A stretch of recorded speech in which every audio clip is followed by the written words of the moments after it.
Financial freedom ಅನ್ನೋ word ಗೊತ್ತಿರಲಿಲ್ಲ. ಖಂಡಿತ ಹೇಳ್ತೀನಿ, ಮದುವೆಗಿಂತ ಮುಂಚೆ ಗೊತ್ತಿರಲಿಲ್ಲ. ಬೇರೆ ಆ್ಯಪಲ್ಲಿ ಇನ್ವೆಸ್ಟ್ ಮಾಡ್ತಿದ್ದೆ, ಬಟ್ ಲಿಟಲ್ ಅಮೌಂಟ್ ಮಾಡ್ತಾ ಇದ್ದೆ. ನನ್ಗೆ ಅಷ್ಟೇ ಗೊತ್ತಿದ್ದು. ಆಕ್ಚುಲ್ ಆಗಿ ಫೈನಾನ್ಷಿಯಲ್ ಫ್ರೀಡಮ್ ಅಂದ್ರೆ ಏನು ಅಂತ ಅವ್ರು ಎಕ್ಸ್ಪ್ಲೈನ್ ಮಾಡಿದ್ರು. ಅದೇ ಟೆನ್ಷನ್ ಫ್ರೀ ಆಗಿ ಬಿಡುವಂತ ಒಂದು ಅವಕಾಶ ಸಿಗುತ್ತೆ ಅಂತ ನಂಗೆ ಗೊತ್ತಿರಲಿಲ್ಲ.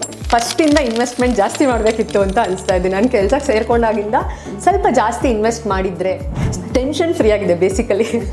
ತುಂಬಾ ಖುಷಿಯಾಗಿದೆ. Mutual fund investments are subject to market risks. Read all scheme-related documents carefully. ನನ್ನ ಹೆಸರು ವಸುಧಾ ಅಂತ. ನಾನು ಇಂಜಿನಿಯರ್ ಆಗಿ 10 ಇಯರ್ಸ್ ಕೆಲಸ ಮಾಡಿ ಈಗ 2 ಇಯರ್ಸಿಂದ ಕರಿಯರ್ ಬ್ರೇಕಲ್ಲಿ ಇದ್ದೀನಿ. ನನ್ನ ಹಸ್ಬೆಂಡ್ ಶ್ರೀನಾಥ್ ಅಂತ, ಅವರು ನನಗೆ ಇನ್ಸ್ಪೈರ್ ಇಂಡಿಯಾ ಇಂಟ್ರೊಡ್ಯೂಸ್ ಮಾಡಿಸ್ಕೊಟ್ಟಿದ್ದು. ಮುಂಚೆ ನಾನು ಬೇರೆ ಆ್ಯಪಲ್ಲಿ ಇನ್ವೆಸ್ಟ್ ಮಾಡ್ತಿದ್ದೆ, ಬಟ್ ಲಿಟಲ್ ಅಮೌಂಟ್ ಮಾಡ್ತಾ ಇದ್ದೆ. ಬಟ್ ನನಗೆ ಅಷ್ಟೇ ಗೊತ್ತಿದ್ದು. ನಾನೇ ಏನೋ ನೋಡಿ ಯಾವ್ದು ಹೈಯೆಸ್ಟ್ ರಿಟರ್ನ್ಸ್ ಅಂತ ಸುಮ್ಮನೆ ಆ್ಯಪಲ್ಲಿ ಏನು ಬರುತ್ತೆ ಅದನ್ನ ನೋಡಿ ಸ್ವಲ್ಪ ಇನ್ವೆಸ್ಟ್ ಮಾಡ್ತಾ ಇದ್ದೆ ಅಷ್ಟೇ. ನನ್ನ ಪ್ರಕಾರ ನಂಗೆ ಫೈನಾನ್ಷಿಯಲ್ ಫ್ರೀಡಮ್ ಅನ್ನೋ ವರ್ಡ್ ಗೊತ್ತಿರಲಿಲ್ಲ. ಖಂಡಿತ ಹೇಳ್ತೀನಿ, ಮದುವೆಗಿಂತ ಮುಂಚೆ ಗೊತ್ತಿರಲಿಲ್ಲ. ಆಮೇಲೆ ಇವ್ರು ಹೇಳಿದ್ರು ಈ ಥರ ಇನ್ಸ್ಪೈರ್ ಇಂಡಿಯಾ ಅಂತ ಇದೆ ಅಂತ ಹೇಳಿದ್ರು, ಗಾಂಧಿ ಬಜಾರಲ್ಲಿದೆ ಅಂತ. ನಾನು ಇನ್ವೆಸ್ಟ್ ಮಾಡ್ತಿದ್ದೀನಿ ಅಂದರೆ ನನಗೆ ಅನಿಸಿತ್ತು ನಾನು ಮಾಡ್ತಿದ್ದೀನಲ್ಲ ನೀವೇ, ಅವರು ಅದನ್ನೇ ಹೇಳ್ತಾರೆ ಅಂತ. ಬಟ್ ಅಲ್ಲಿ ಹೋದ್ಮೇಲೆ ನಂಗೆ ಆ್ಯಕ್ಚುಲ್ ಆಗಿ ಫೈನಾನ್ಷಿಯಲ್ ಫ್ರೀಡಮ್ ಅಂದರೆ ಏನು ಅಂತ ಅವ್ರು ಎಕ್ಸ್ಪ್ಲೈನ್ ಮಾಡಿದ್ರು. ಈ ಥರ ಒಂದು ಕಾನ್ಸೆಪ್ಟ್ ಇದೆ ಅಂತ ಗೊತ್ತಿರಲಿಲ್ಲ. ನನ್ನ ಪ್ರಕಾರ 60 ಇಯರ್ಸ್ವರೆಗೂ ನಾನು ಕೆಲಸ ಮಾಡೋದು, ಆಮೇಲೆ ಏನು ಉಳಿಸಿರುತ್ತೆ ಅದರಲ್ಲೇ ಜೀವನ ಮಾಡ್ಕೊಂಡು ಹೋಗೋದು ಅಷ್ಟೇ. ಬಿಟ್ಟರೆ ಹೆಲ್ತ್ ಇನ್ಶೂರೆನ್ಸ್, ಟರ್ಮ್ ಇನ್ಶೂರೆನ್ಸ್ ಇದು ಯಾವುದ್ರ ಬಗ್ಗೆನೂ ನಾನು ತಲೆ ಕೆಡಿಸ್ಕೊಂಡ್ರಲ್ಲ. ನಂಗೆ ಗೊತ್ತೂ ಇರಲಿಲ್ಲ ಅದೆಲ್ಲ ಅಷ್ಟು ಇಂಪಾರ್ಟೆನ್ಸ್ ಇದೆ ಅಂತ. ಅದನ್ನೆಲ್ಲ Sharan sir, Padmanabh sir explain ಮಾಡಿದ್ಮೇಲೆ ನಂಗೆ ಗೊತ್ತಾಯಿತು, ಫೈನಾನ್ಷಿಯಲ್ ಫ್ರೀಡಮ್ ಅಂದರೆ ಬರೀ ಇನ್ವೆಸ್ಟ್ಮೆಂಟು ಅದರಿಂದ ಬರೋ ದುಡ್ಡಲ್ಲ, ಬೇರೆ ಬೇರೆ ರೀತಿಯೂ ಇದೆ. ಈ ಥರ ಹೆಲ್ತ್ ಇನ್ಶೂರೆನ್ಸು, ಟರ್ಮ್ ಇನ್ಶೂರೆನ್ಸ್ ಅದಕ್ಕೆಲ್ಲ ಇಂಪಾರ್ಟೆನ್ಸ್ ಇದೆ ಅಂತ. ಆಮೇಲೆ ನಾನು ಬೇರೆ ಆ್ಯಪಲ್ಲಿ ಏನೇನಿತ್ತು ಅದನ್ನೆಲ್ಲ ಟ್ರಾನ್ಸ್ಫರ್ ಮಾಡಿಸ್ಕೊಂಡೆ. ನಾನು ಇನ್ಸ್ಪೈರ್ ಇಂಡಿಯಾಗೆ 2.5 ಇಯರ್ಸ್ ಬ್ಯಾಕ್ ಈ ಮನೆ ತೊಗೋಬೇಕಾದ್ರೂ ನಾನು ಬೇಡ ಅಂತ ನಾನು ನನ್ನ ಹಸ್ಬೆಂಡ್ಗೆ ಹೇಳ್ತಾ ಇದ್ದೆ, ಬೇಡ ಸಾಲ ಆಗೋದಿಲ್ಲ ಅಂತ. ಆವಾಗ ಮತ್ತೆ ಇವ್ರು ಶರಣ್ ಸರ್ ಹತ್ರ ಕರ್ಕೊಂಡೋಗಿ ಮಾತಾಡಿಸಿ ಕಾನ್ಫಿಡೆನ್ಸ್ ಕೊಡಿಸಿ, ನೋಡಿ ನಿಮ್ದೇನಿದೆ ಬಜೆಟ್ ಅಥವಾ ಫೈನಾನ್ಷಿಯಲ್ದು ಏನಿದೆ ಅದಕ್ಕೆ ನೀವು ನೋಡ್ತಾ ಇರೋ ಮನೆ ಅದೆರಡಕ್ಕೂ ಮ್ಯಾಚ್ ಆಗುತ್ತೆ, ಏನು ತಲೆ ಕೆಡಿಸ್ಕೊಡೋದು ಬೇಡ. ಅಕಸ್ಮಾತ್ ನಿಮ್ಮಿಬ್ಬರದು ಫಿನಾನ್ಷಿಯಲಿ ಡಿಫಿಕಲ್ಟಿ ಬಂದರೂ with your investment we can cover your loan EMI ಅನ್ನೋ ಕಾನ್ಫಿಡೆನ್ಸ್ ಕೊಟ್ಟ ಮೇಲೆ ನಾನು ಆ್ಯಕ್ಚುಲಿ ಓಕೆ ಅಂತ ಹೇಳಿದ್ದು. ನಾವು ಈ ಮನೆ ಕೈ ಹಾಕಿದ್ದು. ಹ್ಯಾಪಿ. ತುಂಬ ಖುಷಿಯಾಗಿದೆ ಈಗ. ಸೊ EMI ಕೂಡ ತುಂಬ ಚೆನ್ನಾಗಿ ಅದ್ರ ಪಾಡಿಗೆ ಅದಾಗ್ತಾ ಇದೆ. ತಲೆ ಬಿಸಿ ಇಲ್ಲ, ಸಾಲ ಮಾಡಿಬಿಡಿದೀವಿ ಅನ್ನೋ ಟೆನ್ಷನ್ ಖಂಡಿತ ಇಲ್ಲ. ಸೊ ಆರಾಮಾಗಿ ಅಂದರೆ ಒಂದು ಕಾನ್ಫಿಡೆನ್ಸ್ ಬಂತು ಓಕೆ ಅಂತ. ಅದೇ ಕಾನ್ಫಿಡೆನ್ಸ್ ಮೇಲೆ ನಾನು ಆ್ಯಕ್ಚುಲಿ ಈಗ ಕೆಲಸನೂ ಬಿಟ್ಟೆ. ನಾನು ಈಗ ಸ್ವಲ್ಪ ಹೆಲ್ತ್ ಮೇಲೆ, ಫ್ಯಾಮಿಲಿ ಮೇಲೆ ಫೋಕಸ್ ಮಾಡಬೇಕು ಅಂತ ಬಿಟ್ಟೆ. ಏನು ತೊಂದರೆ ಇಲ್ಲ ಅಂತ ಪದ್ಮನಾಭ ಮತ್ತು ಶರಣ್ ಸರ್ ಹೇಳಿದ್ರು.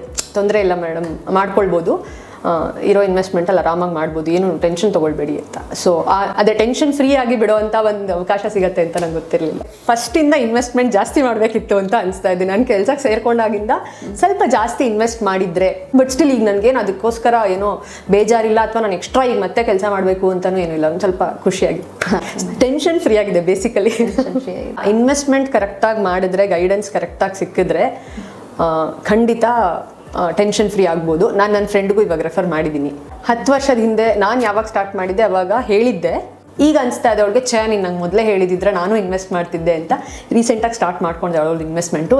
ಇನ್ಸ್ಪೈರ್ ಇಂಡಿಯಾದಲ್ಲೇ ಮಾಡ್ತಾ ಇದ್ದಾರೆ. ಓಕೆ, ಖಂಡಿತ ಮ್ಯೂಚುವಲ್ ಫಂಡ್ಸೇ ನನಗೆ ಟ್ರಸ್ಟ್ ಇರೋದು ಗೋಲ್ಡ್ಗಿಂತ. ಅಫ್ಕೋರ್ಸ್ ನಾನು ಗೋಲ್ಡ್ನ ಬೇಡ ಅಂತ ಹೇಳ್ತಾ ಇಲ್ಲ, ಬಟ್ ನಾವು ಯಾರು ಗೋಲ್ಡನ್ನ ಇನ್ವೆಸ್ಟ್ ಮಾಡಿದ್ರು we will not sell it. Emergency ಬಂದರೂ ನಮ್ಮ ಮೈಂಡ್ಸೆಟ್ ಯಾರ್ದು ಆ ಥರ ಇಲ್ಲ. ನಾವು ಅದನ್ನ ಇನ್ವೆಸ್ಟ್ಮೆಂಟ್ ಆಗಿ ನೋಡೋದೇ ಇಲ್ಲ. ಅದಕ್ಕೇನೋ ಒಂದು ಎಮೋಷ್ನಲ್ ಅಟ್ಯಾಚ್ಮೆಂಟ್ ಇದ್ದೇ ಇರುತ್ತೆ.